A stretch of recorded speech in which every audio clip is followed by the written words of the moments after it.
Bien, buenas noches, bienvenidos todos a nuestro 28º encuentro escéptico. En esta ocasión tenemos el gusto de presentarles al doctor Ardano Orsi, quien es investigador postdoctoral en el Departamento de Astronomía y Astrofísica de la Pontificia Universidad Católica de Chile y doctor en Astrofísica de la Universidad de Durham, Inglaterra. Nos va a exponer en esta ocasión sobre una charla titulada Construyendo galaxias en un universo virtual. Un aplauso para él.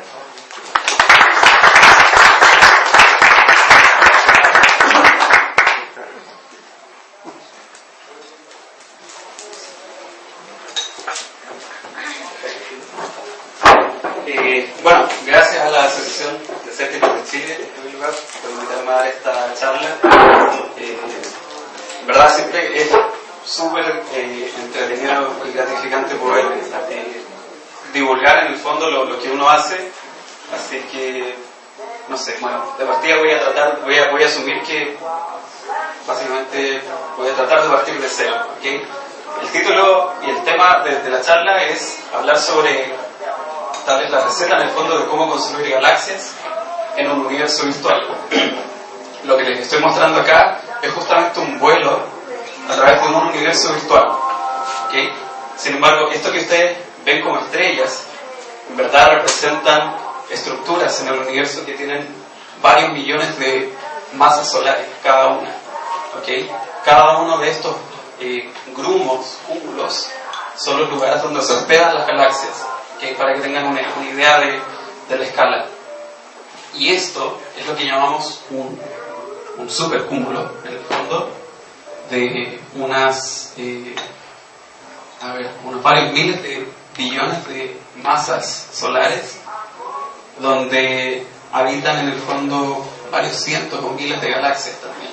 Eso es para que tengan una idea de la escala de las cosas que vamos a estar hablando en esta charla, ¿okay? Entonces, les voy a hablar sobre eso, construyendo galaxias en un universo virtual. Primero vamos a partir desde cero, es decir, desde el Big Bang, que se encuentra en este diagrama, en este punto. El Big Bang, como ustedes quizás saben, representa el comienzo del tiempo y el comienzo del espacio, ¿okay? El universo, pocos instantes después del Big Bang, presenta una aceleración, una expansión muy acelerada, que eso no me hablará mucho, pero es básicamente lo que llamamos inflación, ¿okay? En el comienzo del universo, todos los ingredientes que lo componen estaban mezclados en algo que a veces llamamos un plasma primordial, hasta que, bueno, gracias a la expansión del universo y el enfriamiento de este plasma primordial, el universo en sí empieza a evolucionar. Y en algún momento pasamos a tener esa sopa de elementos primordiales, a formar cosas como estrellas, las primeras galaxias, y bueno, este sería el presente, ¿ok? Por cierto, siéntanse con la libertad de preguntarme cualquier cosa, de interrumpirme en cualquier momento de la charla, ¿ok? Entonces, como les decía, de nuevo, un poco después del Big Bang, se generaron las primeras fluctuaciones en el universo, que son muy importantes. ¿Por qué hablo de fluctuaciones? Históricamente, el universo se suponía siempre como que tenía que ser homogéneo, es decir, que, por ejemplo, la densidad de objetos debería ser la misma sin importar hacia dónde uno mira, y también isotrópico en el sentido de que hacia cualquier dirección que uno mire, el universo debería ser igual, no debería haber ninguna dirección preferencial, ¿okay? Con esos dos ingredientes uno puede construir una teoría cosmológica, es decir, una teoría de cómo se forma y cómo evoluciona el universo, ¿okay? Sin embargo, a esta teoría le falta algo esencial, que es el origen de las estructuras, porque obviamente si uno tiene un universo que es completamente homogéneo, entonces es imposible formar estructuras como galaxias, planetas, estrellas, etc. ¿Okay? Lo interesante es que en las escalas más pequeñas, las escalas cuánticas, ¿okay?, se generan estas pequeñas perturbaciones, estas pequeñas fluctuaciones en el campo de densidad, pueden imaginarse, ¿okay? Y son esas pequeñas fluctuaciones las que con el tiempo empiezan a evolucionar, ¿okay? Ahora, en en el comienzo del universo, todos sus componentes, energía, materia, radiación y otras cosas, estaban todas unidas, simplemente porque estaba todo, digamos, con una temperatura y una densidad muy alta, ¿okay? Por lo tanto, eso es lo que llamamos el plasma primordial, ¿okay? Sin embargo, a medida que el universo se expande, también se empieza a ampliar, empieza a haber más espacio, por decirlo así, entre los distintos componentes, ¿okay? En el cierto punto de la historia del universo, que se estima que es alrededor de los 400.000 años después del Big Bang, la luz logra escapar de este plasma. En particular se le llama la época de la última interacción de la luz con este plasma, ¿okay? Y se genera lo que llamamos el fondo de radiación de microondas, que es de lo que les voy a hablar ahora. Este es un mapa del cielo, más bien, sí, de todo el cielo en ondas de microondas, que son parecidas a las ondas de microondas que uno tiene en la cocina, ¿okay? Donde del color rojo al color azul más oscuro acá, en el fondo lo que están midiendo es la diferencia de temperatura en este fondo.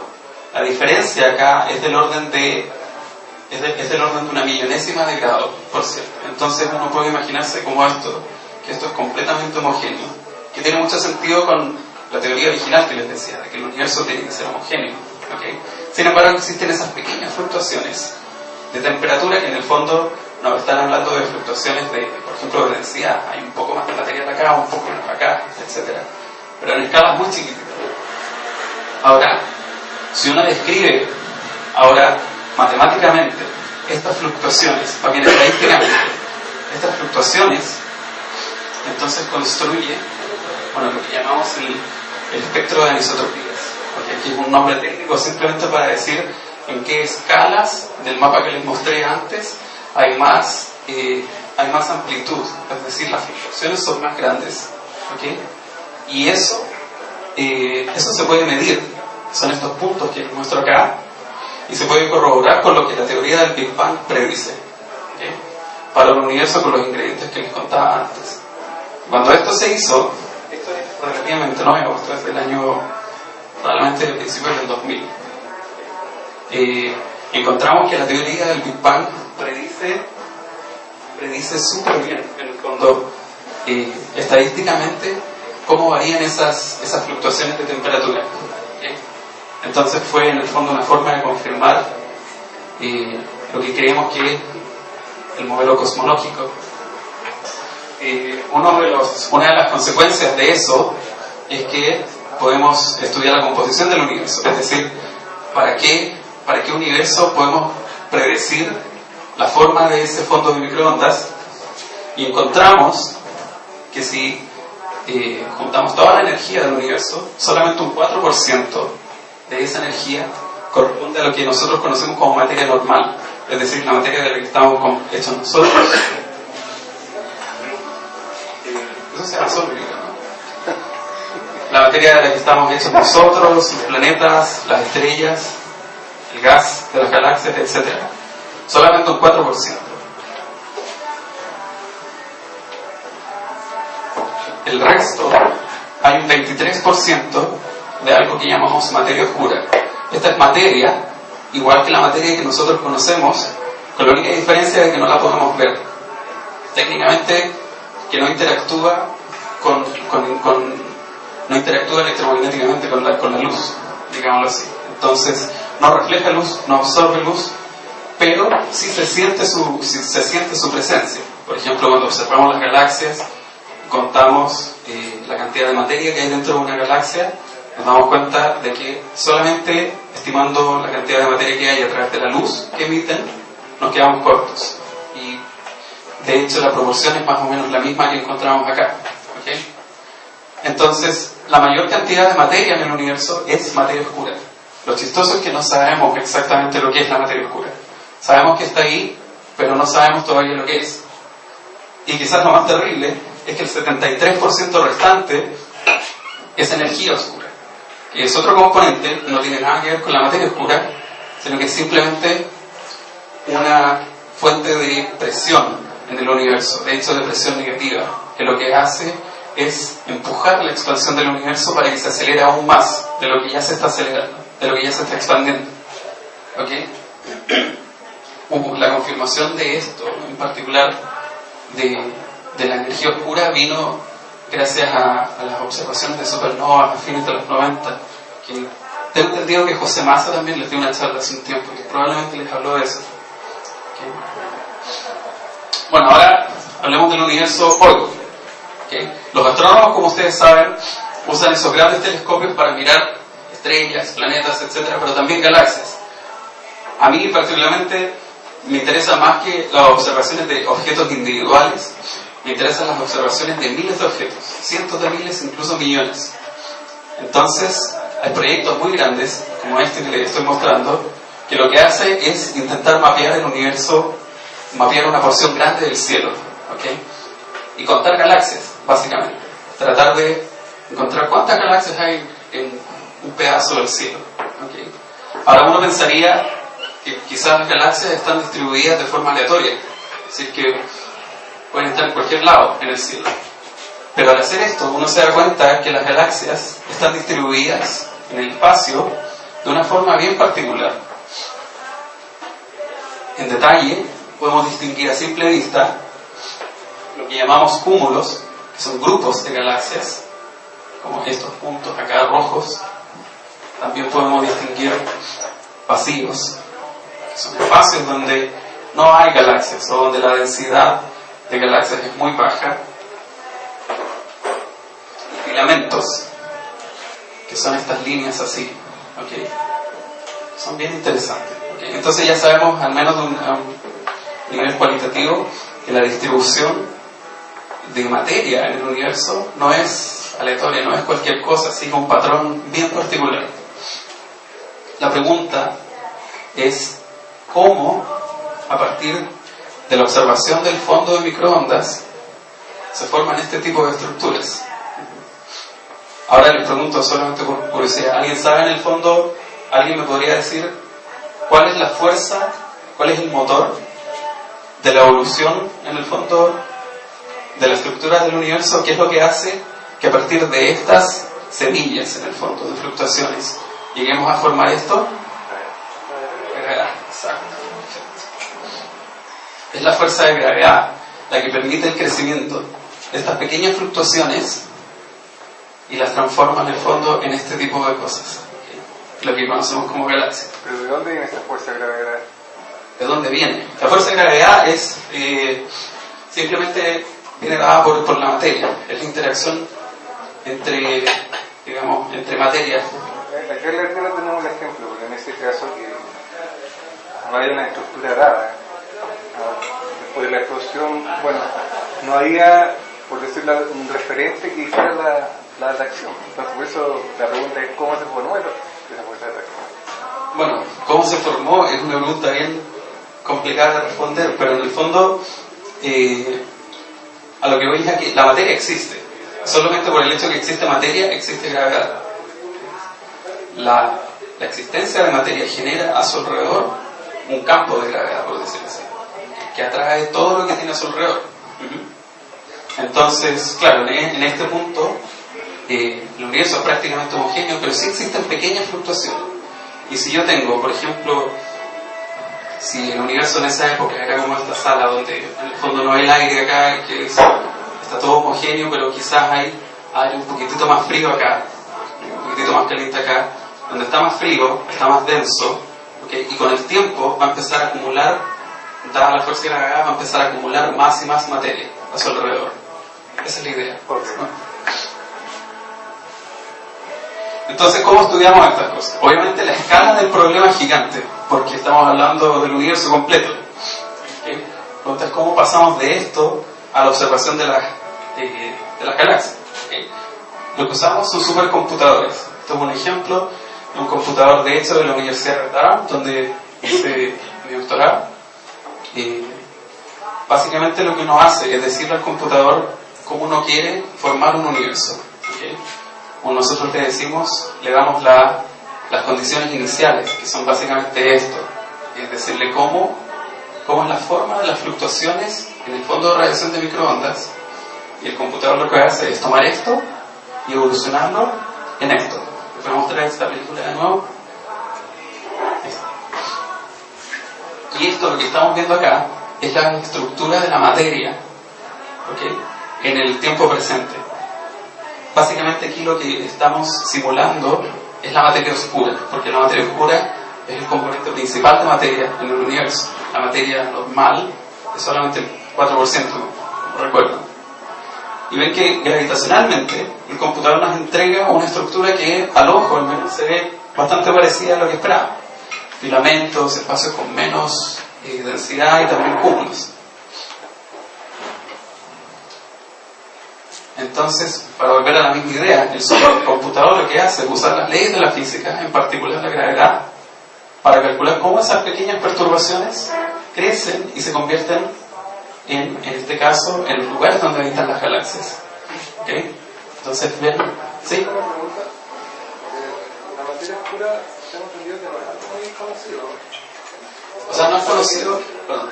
¿No se sabe qué es? No se sabe lo que es aún. Se conoce en el sentido de que existe un montón de evidencia. ¿Pero tiene gravedad o no se sabe? La materia oscura, claro, tiene gravedad de la misma forma que la materia normal. O sea, eso es lo interesante. ¿Sí? Tú recién dijiste que la energía oscura es repelente, es contraria a la gravedad. Acá, en cambio, la gravedad es la que gana, digamos, y une las cosas, y es porque eso está en la vecindad, ¿cierto? Si hablamos de grandes extensiones, gana la energía oscura, pero en la vecindad gana la gravedad. Claro, la energía oscura lo que hace en el fondo es contribuir a la expansión del universo. Si no existiera energía oscura, de hecho, el universo, podríamos imaginarlo así, como el universo después del Big Bang tiene un impulso, porque es como una explosión, que se expande. Pero la gravedad en el fondo se opone a esa expansión, porque atrae, así que todas las cosas se juntan. Si no existiera energía oscura, probablemente llegaría a un punto donde el universo no se expandería más y al contrario, se empezaría a contraer, ¿cierto? Hay una cosa. Existe una teoría de que cuando se llega a un punto de la masa crítica, el Big Bang se va a revertir. O sea, en el efecto contrario. ¿Es aceptada esa teoría? Bueno, era más o menos popular, particularmente porque es como bonita la idea, pero hoy en día al menos, sobre todo con lo que se entiende de la existencia de la energía oscura, en el fondo con la observación de que el universo se está expandiendo aceleradamente, se cree en el fondo que con la cantidad de energía que hay en el universo, la expansión no se va a frenar nunca, sino que se va a seguir expandiendo. Quizás se va a ir acelerando cada vez menos la expansión, pero no va a llegar al punto de empezar a contraerse. Eso es lo que creemos hoy, por lo menos. Cuando se habla de expansión, ¿se habla de qué? ¿De creación de nuevas galaxias? ¿Se habla de que los límites se expanden Claro, con la misma cantidad de galaxias y estrellas? Es el espacio el que se expande. O sea, vas ocupando el espacio, pero ¿eso significa que no se están formando nuevas galaxias? Es que son dos cosas distintas, Ya. en el fondo. Las galaxias se forman con el gas que hay presente en el universo. Pero la expansión del universo lo que hace es alejar las cosas entre sí, porque hace que el espacio sea más grande, agranda las reglas en el fondo. Eso es lo que hace.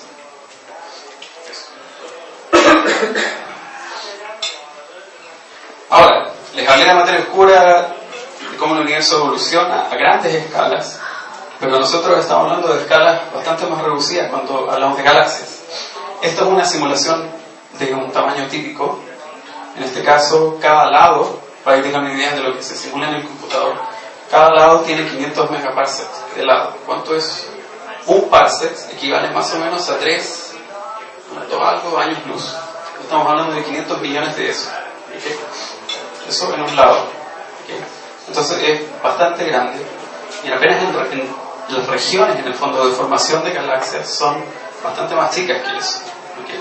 Y la galaxia, en este caso, bueno, en este ejemplo en particular, tiene una extensión de 1500 parsecs. Puede ser un poco más que eso, también depende de la galaxia. Pero en el fondo les muestro esto para que tengan la idea de que el proceso de formación de galaxias involucra fenómenos que están en un rango de escala que es enorme. ¿Okay? Es decir, no basta con solo entender cómo se forman estas cosas acá sin entender cómo el universo completo en el fondo está evolucionando. ¿Okay? Y por lo tanto el problema es bastante complicado. Ahora les voy a tratar de dar en 4 slides la receta para formar galaxias, bien resumida obviamente. Lo primero es que si recuerdan de las películas que les mostré antes, la materia oscura se acumula en grumos, ¿cierto? Esos espacios que ustedes ven, esas concentraciones. A eso nosotros le llamamos halos de materia oscura. Y las definimos simplemente como estructuras de materia oscura que están ligadas. En esos lugares es donde, en el fondo, ¿cómo explicarlo? Bueno, esos halos son los que evolucionan y controlan, yo diría, principalmente la evolución de las galaxias. ¿Okay? El universo, gracias a la gravedad, evoluciona además de manera jerárquica. ¿Qué significa? Significa eso que estos halos de materia oscura, primero son chicos, se empiezan a fusionar entre sí para formar halos más grandes. Eso es lo que les estoy mostrando acá básicamente. Esto es el universo en un tiempo temprano y este es el universo hoy. Y cada una de estas líneas les muestra la historia de uno de estos halos pequeños, que a medida que avanza el tiempo se empiezan a fusionar entre sí hasta formar este gran halo en el universo hoy. Forma en el fondo lo que llamamos un árbol de fusión. ¿Okay? Eso es lo que hacemos. Y esto es, yo diría, la columna vertebral del proceso de formación de galaxias. Porque si cada uno de estos halos contiene una galaxia, entonces esto nos está diciendo que cada una de esas galaxias, a su vez, termina fusionándose en algún momento de la historia. Y al día presente, en el momento presente, forma las grandes galaxias que conocemos hoy. ¿Okay? Por cierto, observacionalmente, las galaxias hoy, es decir, las galaxias que están cerca de nosotros, tienden a ser mucho más grandes que las galaxias del pasado. Entonces, la idea más o menos tiene sentido. ¿Okay? En segundo lugar, miren la física del gas, que a veces le llaman gastrofísica, por eso. Y la idea es que, básicamente, si esto es un halo, ¿okay? Ese halo contiene gas de materia normal. ¿Okay? El gas interactúa con la luz, ¿okay? A diferencia de la materia oscura. Por lo tanto, ese gas, al estar dentro de un halo de materia oscura, es decir, una concentración de materia muy grande, gravedad, siente esa gravedad y se calienta, ¿okay? Se calienta al caer dentro del halo. Pero luego de eso empieza a enfriarse radiativamente, empieza en el fondo a emitir radiación, y esa radiación es como estar emitiendo calor, por lo tanto finalmente se empieza a enfriar. Y al enfriarse se empieza a hacer cada vez más denso. ¿Okay? Básicamente recuerden que la temperatura es una medición de la velocidad de las partículas dentro del gas. ¿Okay? Entonces mientras más frío, menos se mueven. Mientras menos se mueven, más fácil es para la gravedad empezar a actuar y empezar a juntar las cosas. ¿Okay? Al enfriarse, el gas empieza a acumularse en lo que llamamos el pozo del halo de materia oscura, es decir, el centro de este halo, y se empieza a acumular en la forma de un disco. ¿Okay? Se empieza a acumular en la forma de un disco por la ley de conservación de momento angular. Básicamente, este gas también venía rotando porque interactúa también con el medio, entonces tiene una cierta cantidad de movimiento de rotación, y al enfriarse, bueno, conserva esa cantidad de movimiento de rotación y por lo tanto forma un disco. ¿Okay? Eventualmente ese disco sigue enfriándose y en escalas más pequeñas se empieza a fragmentar para eventualmente formar estrellas. ¿Okay? Esa es la idea. Perdón. ¿Sí? En el momento presente, estas fases se están dando en el universo. O sea, se puede ver desde el inicio, hay otra parte que está más evolucionada y así. Hay galaxias que hay todo un zoológico de galaxias. Hay galaxias que están en este momento fusionándose entre sí, hay otras que se están recién formando, etc. Hay de todo. Ahora, aquí les muestro un gráfico un poco técnico, pero yo creo que no es difícil de entender. Los astrónomos, cuando estudian estos mapas grandes de galaxias, en el fondo una de las mediciones básicas que hacen es lo que llamamos la función de luminosidad. Básicamente lo que es contar cuántas galaxias hay con un brillo determinado. ¿Okay? Entonces, por ejemplo, acá este menos 25 significa muy brillante. Vemos que hay poquitas galaxias muy brillantes, y a medida que vamos hacia los límites de galaxias más menos brillantes, más débiles, bueno, hay más. ¿Okay? Esta es una observación, ¿okay?, hecha con cientos de miles de galaxias.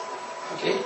Ahora, para estos modelos, para que funcionen estos modelos, uno quisiera que reproduzcan esto, que es el universo real. ¿Okay? Pero cuando lo hacemos, cuando contrastamos las dos cosas con todo lo que les he mostrado hasta ahora, lo que hacemos es reproducir esto. ¿Okay? Es decir, predecimos muchas más galaxias débiles de las que se observan y muchas más galaxias brillantes de las que se observan. ¿Okay? ¿Sí? Así como de las estrellas se mide la magnitud aparente o la absoluta, de las galaxias también. Lo mismo. Sí. Esta es la magnitud absoluta en una banda, en un filtro en particular, el filtro K, que es un filtro más bien que está en el infrarrojo cercano. ¿Okay?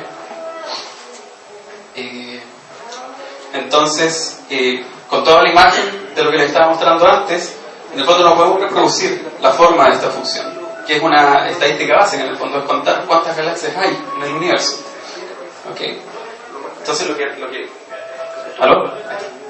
pasa es que la formación de estrellas dentro de las galaxias es muy eficiente.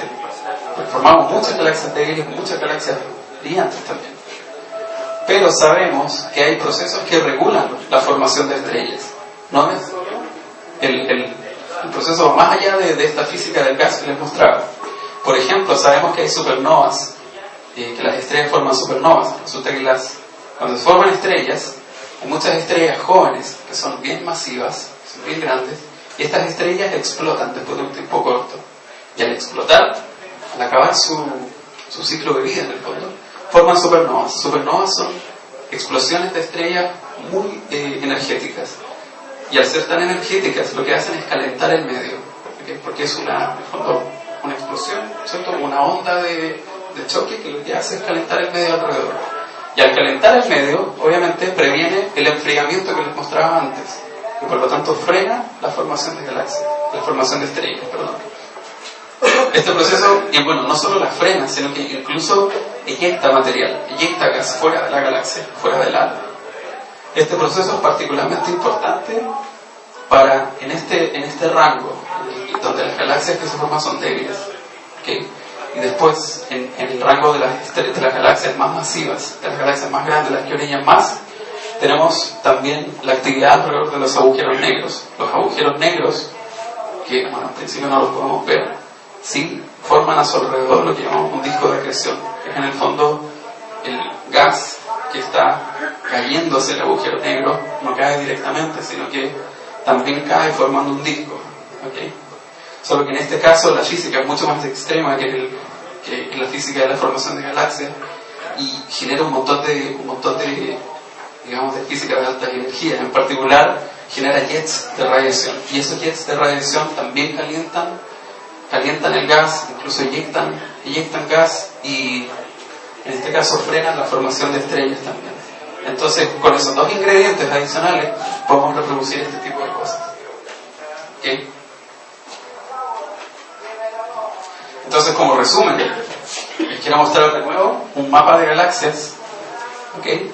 Aquí, sin embargo, estoy comparando teoría versus observación. En este caso son galaxias en los dos lados.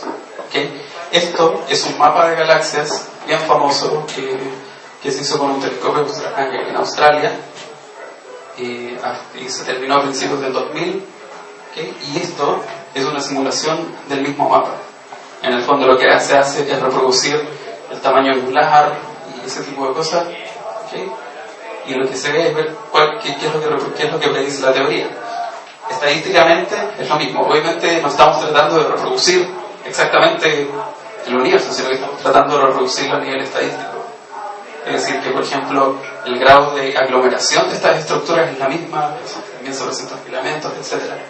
Estos son otros mapas, y se ve que también las simulaciones también reproducen más o menos lo mismo. Este, por cierto, es el primer mapa de galaxias que se hizo, teniendo la posición tridimensional en este caso. de las galaxias. Y esto se hizo en los años 80 y fue bien famoso porque, si se fijan, acá se forma más o menos la imagen de un hombre y se hizo famoso porque alguna gente pensó que eso era como una especie de mensaje divino o algo así, pero bueno, era porque el mapa era chiquitito, en el fondo ya se formó así. Hoy en día, como ven, los mapas de galaxias contienen varios millones de galaxias, tienen una estructura bastante más compleja. Así que eso. Ahora en particular les quiero tratar de... ¿Sí? Tengo dos consultas.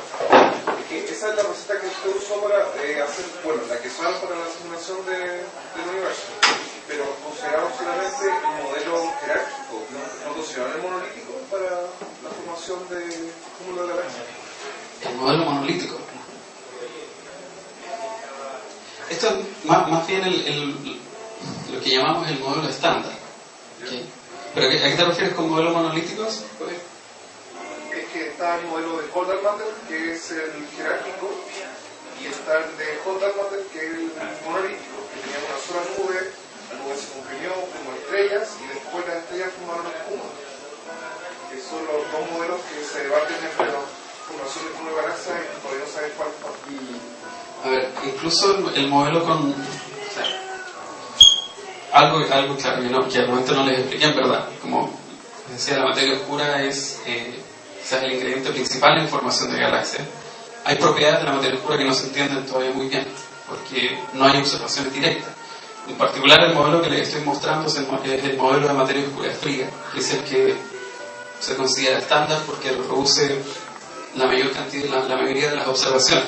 Sin embargo, presenta problemas que podrían ser resueltos por el modelo de materia oscura caliente, que es lo que tú dices, que se comporta, bueno, yo diría a grandes escalas se comporta igual, es solo que como en este caso la materia oscura tiene una componente de velocidad más grande, entonces no se agrupa en grumos como los que les mostraba antes. ¿Okay? Sin embargo, también es jerárquico el modelo de materia oscura caliente. O sea, el gas se comprime jerárquicamente con forma de nube monolítica. Al menos eso es lo que tengo entendido. Es que, bueno, son dos cosas distintas acá, el gas y la materia oscura, por eso... Se está simulando materia oscura. Bueno, y la otra pregunta es como, ¿por qué siempre muestran tan feliz la comparación de materia oscura con la observación real, si la observación real es materia luminosa? Pero esas eran galaxias también. Ese es un modelo de formación de galaxias que está basado en una simulación de materia oscura, pero esas eran galaxias. Sí, o sea, es verdad, si tú muestras... Para allá materia visible y para abajo materia oscura. No, estas son galaxias también. Perdón, estas son galaxias que vienen de un modelo de formación de galaxias que se aplica sobre una simulación de materia oscura. ¿Entiendes? Básicamente lo que tú haces, la simulación de materia oscura te entrega lo que les mostraba al principio, que es el ingrediente fundamental, la historia de fusión de cada uno de esos halos. Pero tú después sobre cada uno de esos halos les agregas en el fondo el gas y sigues las reglas de formación de galaxias que les mostraba antes. ¿Okay? Entonces sí, eso es una predicción pura del modelo de galaxias. ¿Sí? La simulación involucra elementos aleatorios, o sea, si corro dos veces la misma simulación, ¿voy a obtener el mismo resultado? ¿O va a ser estadísticamente similar? No. Sí, hay semillas aleatorias, porque en el fondo lo que tú haces al principio es construir un mapa, es construir un campo de densidad. Un campo de densidad que es homogéneo, salvo en ciertas escalas donde tiene pequeñas fluctuaciones que reproducen estadísticamente lo que está en el fondo de microondas. Pero la evolución de ahí en adelante... La evolución de ahí en adelante es la misma, porque es gravedad. El tema es la semilla inicial, en el fondo. ¿Sí? Y eso es lo que, claro, tú lo puedes reproducir 100 veces y tener 100 simulaciones distintas, pero estadísticamente equivalentes. ¿Sí? Una pregunta. ¿Ese modelo está basado solamente en la gravedad o también se consideran efectos electromagnéticos? Se supone que son bastante fuertes durante las primeras etapas de... Es que las primeras etapas las saltamos justamente, por eso usamos como semilla las fluctuaciones del fondo de microondas, porque en ese momento se desacopla la luz de la materia. Cada uno sigue su evolución independiente, por decirlo. No es realmente independiente, pero ¿entiendes? Entonces la materia sigue su evolución. La materia, en particular la materia oscura, no interactúa con la radiación electromagnética. Entonces no hay problema en ese sentido. Donde sí empieza a ser importante de nuevo es en las escalas chicas, en las escalas de formación de galaxias. Pero bueno, eso son otras cosas. Ya, y ahora, para terminar, en las próximas 5 slides más o menos les voy a mostrar, hablar un poco de otra etapa. Básicamente, hasta ahora les estaba mostrando comparaciones con cosas que ocurren aquí, cerca del universo actual, que donde tenemos las grandes galaxias y podemos hacer estos grandes mapas de galaxias, porque las galaxias son lo suficientemente brillantes como para poder verlas. ¿Okay? Pero también es interesante para los modelos saber y encontrar, por ejemplo, cuándo se forman las primeras galaxias. ¿Okay? ¿Y qué implicancias tiene eso para el modelo cosmológico? ¿Dónde? En la historia de la expansión del universo se empezaron a formar las primeras estrellas y las primeras galaxias. Eso se conoce, se le llama el amanecer cósmico, porque es en el fondo el momento en que el universo empieza a brillar nuevamente. ¿Okay?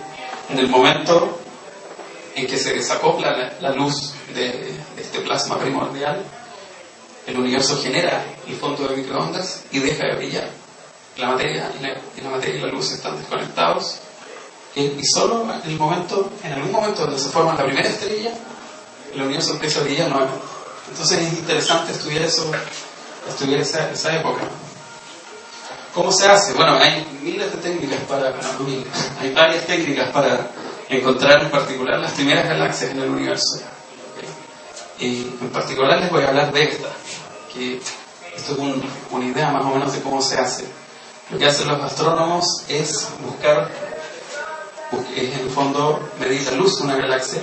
Ahora, esta luz nosotros la podemos descomponer en lo que llamamos un espectro, que es básicamente, se pueden imaginar como hacer pasar la luz por un prisma, que descompone la luz, ¿cierto? En radiación azul, rojo, azul, verde, rojo, infrarrojo, ultravioleta, en fin, en todo un rango que estoy mostrando acá.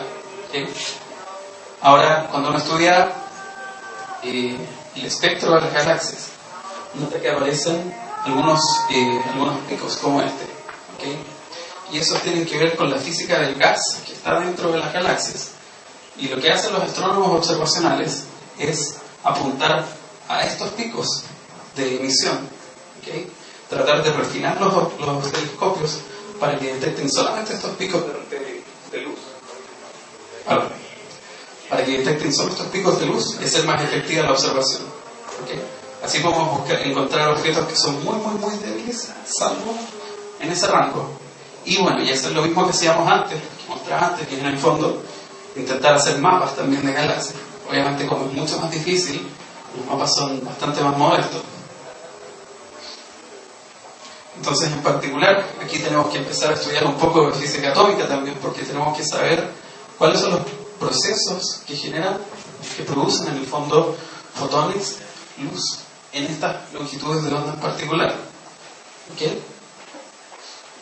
Entonces, este es un pequeño diagrama del átomo de hidrógeno. Tenemos un el protón, ¿okay? Y el electrón que puede estar en cualquiera de estos orbitales. ¿Okay? El universo, básicamente, el gas se encuentra en estado neutro. Y eso, para estos efectos, significa que el electrón que orbita alrededor del protón en el átomo de hidrógeno está básicamente en el estado fundamental, que es acá. Pero, cuando se forman estrellas, en particular las estrellas masivas, las más grandes, generan un montón de radiación ultravioleta.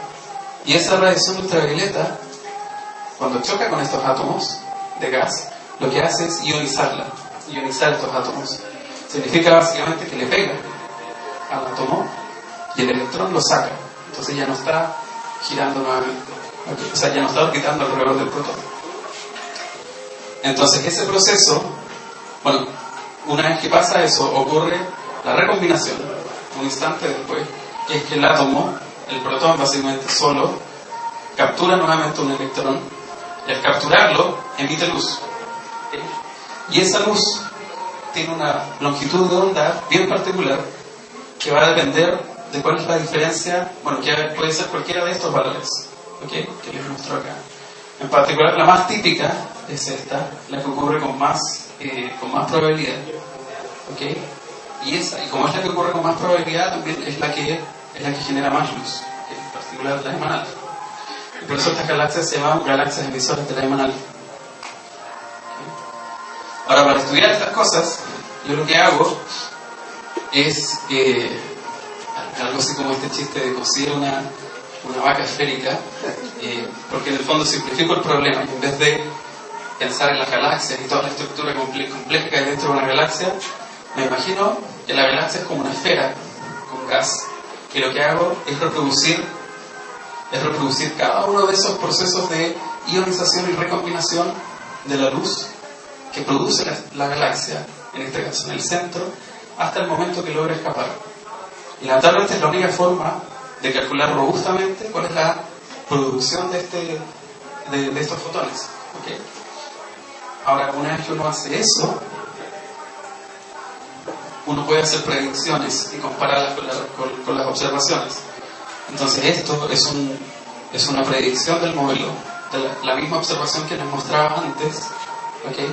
Donde, bueno, en el fondo el número de galaxias y la luminosidad de las galaxias que nosotros predecimos así concuerda con lo que se observó. Y acá lo que estoy mostrando es no solo eso, sino que también la forma de la luminosidad, es decir, lo que llamamos el perfil de la línea, también podemos predecirlo con un modelo así, y después hacer otras predicciones, como por ejemplo cómo se ven estas galaxias que emiten esa luminosidad bien particular hoy en día, ¿okay? Porque así podemos entender quiénes son, por ejemplo, podemos entender cuáles son los progenitores de estas galaxias, quiénes son los descendientes de estas galaxias emisoras, en fin. Así podemos ir conectando las distintas etapas de las distintas épocas de la historia del universo. ¿Okay? Entonces, en resumen, lo importante son 3 puntos, básicamente. Yo creo. Primero, que sepan que el modelo cosmológico del Big Bang reproduce las fluctuaciones de temperatura del fondo de radiación de microondas. Eso fue lo primero que les mostré. ¿Okay? Así que, al menos en esa época, funciona bien el modelo. Y como consecuencia, nos dice que tan solo el 4% del contenido energético del universo es materia visible, como la que conocemos. El segundo punto es que la estructura del universo se debe a la fuerza de gravedad, a la evolución gracias a la fuerza de gravedad. Tercer punto es que el proceso de formación de galaxias involucra un rango de escalas que es enorme, que va desde las grandes escalas, desde escalas de cómo evoluciona la estructura en el universo, hasta las escalas de galaxias, incluso más, de estrellas, incluso más pequeñas, incluso a las escalas de agujeros negros. ¿Okay? Entonces, obviamente es un proceso complicado y no está dicha la última palabra, obviamente. ¿Okay? Entonces, eso es todo, los quiero dejar ahora con una película que nos muestra la formación del halo de materia oscura de la Vía Láctea, al menos lo que nosotros creemos que es. Desde un tiempo bien temprano, donde vemos que el universo era bastante homogéneo, y poco a poco, a medida que el tiempo avanza, se empiezan a formar las estructuras dentro del halo de materia oscura de la Vía Láctea. ¿Okay? Bueno, eso es todo. Gracias.